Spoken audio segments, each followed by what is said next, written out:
मौर्यध्वज express आप देख रहे हैं और आज हमारे साथ गायघाट विधानसभा से पूर्व प्रत्याशी रहे इंजीनियर रंजन कुमार जी हमारे साथ मौजूद हैं। बहुत बहुत स्वागत आपका हमारे चैनल में इंजीनियर रंजन कुमार जी। जी नमस्कार। क्या लग रहा है, पिछले बार तो आप चुनाव लड़े, इस बार एनडीए से भी कई प्रत्याशी, आरजेडी से भी लगातार कई प्रत्याशी अपने आप को क्षेत्र में बता रहे हैं कि हम भी अपने आप में चुनाव तैयारी लगे हुए हैं, तमाम चुनाव तैयारियों को लेकर के। और आज जिस प्रकार का मूवमेंट, हालांकि गायघाट विधानसभा क्षेत्र में एनडीए का कार्यकर्ता सम्मेलन, उस कार्यकर्ता सम्मेलन में क्या हुआ आपने देखा होगा। कैसे देख रहे हैं गायघाट विधानसभा क्षेत्र में इस बार क्या रहने वाला है, क्या ऐसा ही तनातनी चलेगा? देखिए, सबसे पहले तो मैं गायघाट विधानसभा के सभी मतदाता भाई बहन बुजुर्ग नौजवान साथी सबको मैं तहे दिल से हार्दिक अभिनंदन करता हूं।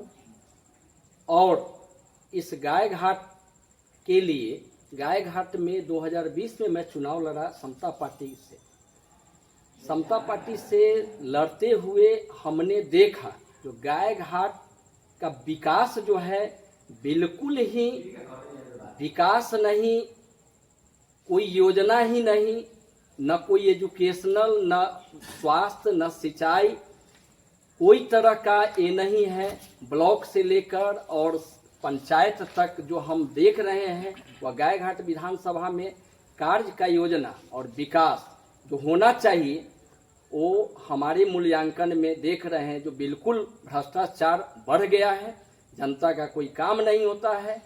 हमने जब 20 में चुनाव लड़ा तो मैंने एक संकल्प लिया, जो मैं अगर इस गायघाट का विधायक बनूंगा तो मैं दिल्ली से इंजीनियरिंग किया, उसी समय मेरा एक डिजाइन था जो मैं चुनाव लड़ूंगा और लड़ने के बाद अगर गायघाट का तमाम जनता मालिक अगर हमको एक प्रत्याशी के रूप में जो मैं आया और हमको अगर विधानसभा का अगर विधायक बनाकर अगर भेजते हैं तो मैं संकल्प लेता हूं इस गायघाट में कटरा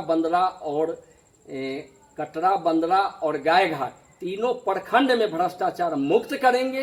1 रुपया घूस नहीं चलेगी और जनता को दौड़ना नहीं होगा, न किसी तरह का उनका उलझन होगा और काम होगा। सारे पदाधिकारी जनता के लिए मरेंगे और काम करेंगे।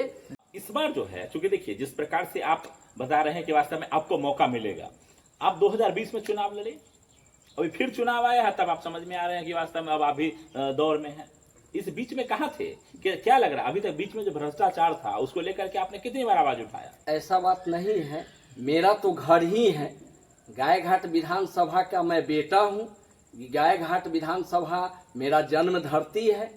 मैं बचपन से यहाँ पढ़ा पला पोसाया और इसके बाद मैं बाहर में एजुकेशन लेने गया, इंजीनियरिंग किया। फिर भी मैं गायघाट क्या अपने जन्म धरती का सोच बनाकर मैं इंजीनियरिंग चाहता तो मैं बाहर में अच्छे एक इंजीनियर के रूप में रहते। लेकिन आपने बोला कि भ्रष्टाचार बढ़ गया हुआ है, तो आप बीच में चुनाव लड़े, बीच में आपने कितने बार भ्रष्टाचार का मुद्दा उठाया? बराबर मैंने भ्रष्टाचार का मुद्दा उठाया। जब भी मैं कहीं गया, आप देखे होंगे, आप मीडिया के सामने, और 20 में मैं चुनाव लड़ा तो आपके सामने मैं आपको लेकर गया जो जहां गायघाट विधानसभा में कहीं बाढ़ से ग्रस्त लोग जिसको एक भी राहत नहीं मिला, मैं आपके द्वारा, आपके चैनल के द्वारा मैं जनता तक इस आवाज को बनाया और डीएम साहब से अपील करने के बाद उनको राहत पहुंचा। उसके बाद जब भी हमने ब्लॉक में, प्रखंड में जहां भी जाते हैं, अगर भ्रष्टाचार का बात होती है तो मैं जनता के पक्ष में पदाधिकारी को वहां पे हम एक जरूर है जो मोटिवेशन करते हैं, जो आप जनता का सर्वेंट है और जनता के लिए आप आए हैं और आप जो कर रहे हैं भ्रष्टाचार हम मुक्त करने की आवाज हमारी है और मैं करूंगा। लेकिन इस बार जो है इंजीनियर रंजन कुमार, पिछले बार तो समता पार्टी से चुनाव लड़े जी, प्रदेश अध्यक्ष के तौर पे आप लगातार सेवा दे रहे हैं। क्या लग रहा है इस बार जो है इंजीनियर रंजन कुमार समता पार्टी के साथ हैं या कहीं और भी संभावनाएं तलाश रहे हैं? देखिए, मैं समता पार्टी तो एक पुरानी पार्टी है, ऐतिहासिक पार्टी है। मैं लगातार 2 बार प्रदेश अध्यक्ष के पद पर बना रहा और मैं ईमानदारी से अपनी संगठन को मजबूत किए, कई जिला में जाकर अपनी प्रोग्राम को दिए और हर समाज के बीच मैं आवाज उठाया। लेकिन गाय घाट की बात परिस्थिति जो है यह माननीय मुख्यमंत्री जी नीतीश कुमार जी का बनाया हुआ ही समता पार्टी है। हमारे जॉर्ज साहब और नीतीश कुमार जी मिलकर समता का उत्थान किए और समता पार्टी से ही फर्स्ट बार उन्होंने मुख्यमंत्री बनने का काम किया। दो मुख्यमंत्री समता पार्टी दिए, एक मणिपुर और है, लेकिन क्या लग रहा है आप इस बार समता पार्टी में ही रहेंगे या संभावना तलाश रहे हैं? मुझे एक चीज का लगा, जब मैं विधानसभा चुनाव पूर्व में लड़ा और इस बार भी मैं विजिट कर रहा हूं, तो लग रहा है जो समता पार्टी हमारी पुरानी पार्टी है, लेकिन समता से ही तो जदयू आया। तो मेरा मन में हो रहा है जो कोई भी अगर पार्टी दो धारा में यहाँ बटा हुआ है, दो धारा में हमारा अगर पार्टी अगर हमको अगर मन से हृदय से अगर पार्टी हमको अगर एक शिक्षित समझ के, एक इंजीनियर समझ के, एक एजुकेटेड समझ के, एक विकास पुरुष समझ के अगर हमको योगदान अगर टिकट का मिलता है, तो मैं चैलेंज दे रहा हूं इस गायघाट विधानसभा में, जो मैं 20 नहीं 50,000 से लीड करके विधायक बन के दिखा दूंगा। यह मेरा जमात में पकड़ है। अच्छा, आप कह रहे हैं कि वर्तमान विधायक जो भी बने निरंजन राय को लेकर आप बता रहे हैं कि भ्रष्टाचार बढ़ गया, तमाम जगह भ्रष्टाचार हुए। अभी नीतीश कुमार ने जिस प्रकार से अनाउंस में पिटारा खोल दिया है तमाम गरीब के लिए, मजदूर के लिए, देखे होंगे 5-5 हजार रुपए खाते में आ गए, 10,000 रुपया महिलाओं। अभी ये 5 साल तो वो सो रहे थे और अचानक जब इलेक्शन आया है तो याद आने लगा, अरे ये बुजुर्ग का तो जो है 400 में काम ही नहीं चल रहा, इसको चलो 1100 कर देते हैं।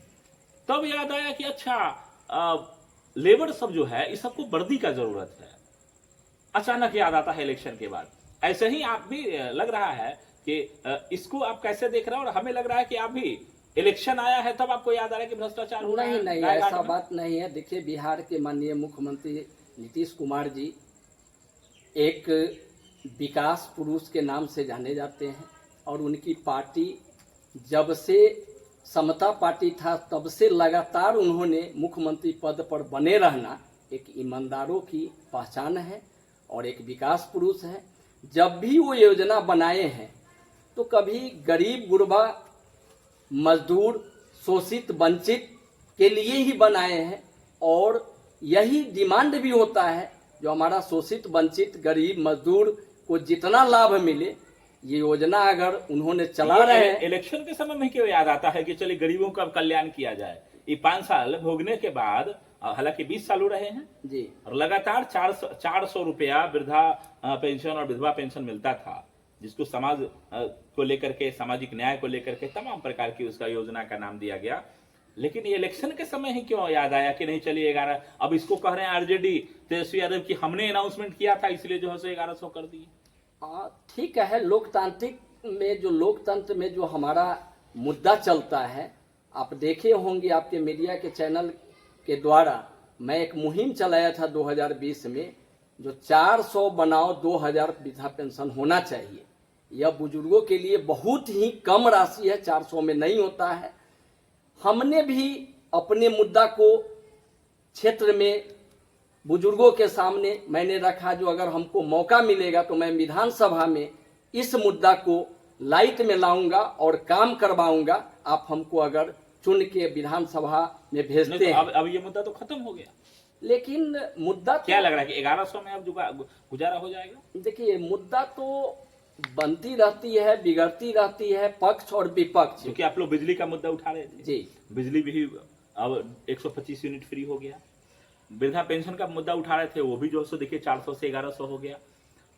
आप लोग महिलाओं को लेकर के तमाम की महिला का उत्थान 35% उसको जो है सो रिजर्व कोटा मिल रहा है और तमाम व्यवस्थाएं जैसे प्रकार से अभी महिलाओं को उद्यमी बनाने को लेकर के 10,000 अभी सभी के खाते में। तो ये सब इलेक्शन से, अभी आचार संहिता लगने में हमको लग रहा है कि अगर ये पुनरीक्षण वाला कार्य नहीं होता तो शायद अभी तक आचार संहिता लग गया होता जी। तो ये अभी ही क्यों याद आता है सरकार को, अभी ही क्यों याद आता है नेता को कि वास्तव में अभी जो है अब इलेक्शन आया है तो चलिए शुरू हो जाते हैं फ्री बांटो योजना।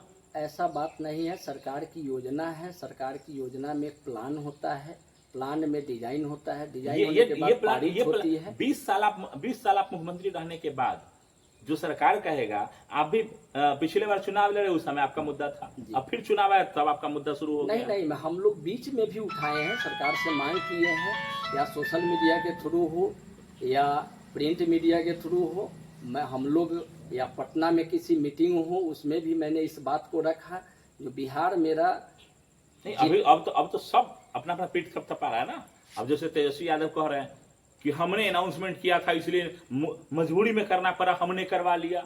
और भी कई सारी छोटी छोटी पार्टियां हैं जो लगातार इसको अपना मुद्दा बना रखी थी कि नहीं 400 में नहीं होने वाला, वृद्धा पेंशन बढ़ना चाहिए। अब वो सब मुद्दा तो समाप्त हो गया।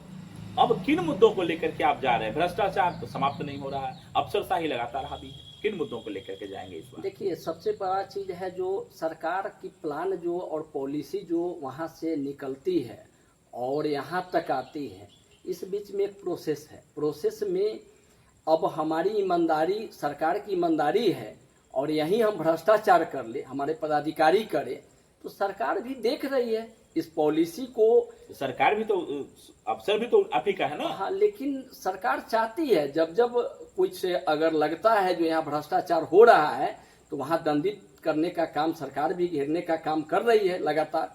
लेकिन बहुत बड़ा एक प्लान है, अगर हम ईमानदारी से आप तक पहुंचा रहे हैं, आप क्या कर रहे हैं, ये सरकार की डायरेक्ट हम थप्पा लगा दे जो नहीं, उसमें जो है ना, अभी देखे होंगे आप, जन सुराज के नेता हैं, प्रणेता कहिए उनको, प्रशांत किशोर जी कई मंत्रियों का चिट्ठा खोल रहे हैं कि अचानक 200 करोड़ का जमीन खरीदाना शुरू हो जाता है। कई सारे घोटाले सामने आ रहे हैं, उसके बाद भी कार्रवाई नहीं। केवल अफसर के ऊपर थोपिएगा, नेता के ऊपर नहीं। देखिए, प्रशांत किशोर जी तो अभी जो है एक संगठन से एक पार्टी का निर्माण किए, अच्छी बात है। एक उनका भी सोच और विचार बहुत सराहनीय रहा। हम लोग को भी लगता है जो कदम अगर उठा रहे हैं, कोई विकास की बात कर रहे हैं, तो इन फ्यूचर आपकी सरकार बनेगी तब करेंगे ना। अभी तो बोल रहे हैं आप, लेकिन आपका विचारधारा तब चलेगा जब आपकी सरकार किए हैं, उनके लिए बोल रहे हैं। अब भ्रष्टाचार किए हैं तो प्रिंट को रखे हुए नहीं न है, अब मुंह से बोल रहे हैं, हम भी बोल सकते हैं, एविडेंस के साथ दे रहे हैं। अब वो तो प्रूव करने की बात है। अगर कोई भ्रष्टाचारी अगर होंगे और उनके बारे में अगर बोल रहे हैं, वो तो प्रूफ से पता चलेगा जो क्या हो रहा है। खैर, उस सब मुद्दा तो सरकार और मंत्री जो भी है, पक्ष और विपक्ष, ये तो चलते रहता है। किनसे सहमत हैं, प्रशांत किशोर, आरजेडी या नीतीश कुमार? हम पक्ष और विपक्ष से सबका जो पॉजिटिव ऑफ रिस्पॉन्स होता है, मुद्दा होता है, उसके लिए मैं सहमत हूँ। और ये नहीं समझता हूँ जो विपक्ष बोला, सही बात बोला तो ये गलत बात है, नहीं। वो विकास के लिए, इन फ्यूचर के लिए। अगर हम विपक्ष टाइट नहीं हो, पक्ष और विपक्ष क्यों बना? पक्ष इसलिए बना जो हम सरकार में है, विपक्ष इसलिए बना जो हम उनको घेरने का काम करें। 5 साल क्यों नहीं घेर पाया? 5 साल में जितना भ्रष्टाचार हुआ आपके यहाँ, अब इलेक्शन में ही आप लोगों को याद आता है कि वास्तव में भ्रष्टाचार हो रहा है, महिलाओं को सम्मान नहीं मिल रहा है, वृद्धों को सम्मान नहीं मिल रहा है, अफसरशाही हावी हो गया। ये सब इलेक्शन का ही केवल जुमला रह गया। जब तक हम लोग आवाज अगर नहीं उठाते हैं तो सदन में आवाज उठती कैसे है? कहीं ना कहीं हम लोग उठाते हैं। अब तो इलेक्शन है, अब तो इलेक्शन में ऐसा बात नहीं। हम लोग 5 साल लगातार इस गायघाट विधानसभा में, मेरा जो मकसद था, मैं एक विद्यालय देकर और शोषित, वंचित, गरीब, मजदूर के बच्चे को आगे स्कोप देना। जब पढ़ेंगे लिखेंगे तभी कुछ बनेंगे। हमने कार्य योजना को सफल बनाया, जिसके कारण मेरी जमात हमारे विकास को समझे, हमारी सोच को समझे।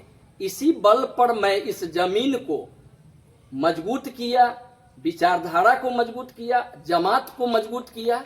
और इसी बल पे मैं कह रहा हूं जो आज गायघाट में तमाम उम्मीदवार को के सामने अगर पार्टी हमें अगर मौका देगी तो मैं 50,000 वोट से लीड इस गायघाट विधानसभा में करूंगा।